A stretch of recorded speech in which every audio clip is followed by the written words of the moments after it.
persiapan atlet ini for prof ini dia. Iya. Dorang so siap Jo ini atau nyanda ini. Nah, tahu leh. Mau tanya so pada yang pasti. Kalau untuk bilang kamu nanya. Kamu bertanya-tanya. Kamu nanya ya kepada saya. Tapi kalau torang nih ya, kayak kalau misalkan di Manado ini rupa-rupa kabar-kabar Poprov ini memang sudah siap kata kalau di kota Manado. So siap.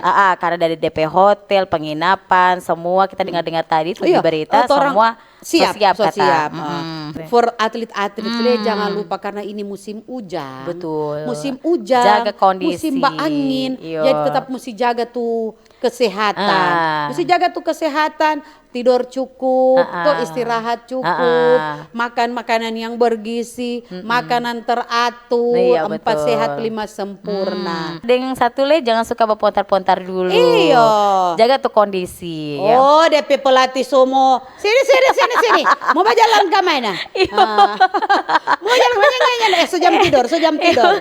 Ya nggak boleh kemana-mana ini, semua dekati ini. Dan semua kalau orang sobeken tuh persiapan orang atlet so persiapkan mental, fisik, toh semua itu kesehatan.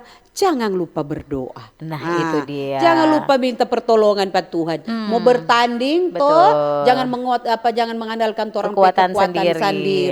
Pakai hikmat. Hikmat. Yang pasti torang sebagai masyarakat selalu support ngoni semua para atlet yang tentunya nanti akan bertanding di Porprov ya. Torang masyarakat cukup juga dukungan keamanan, jaga kebersihan dan doa. Betul.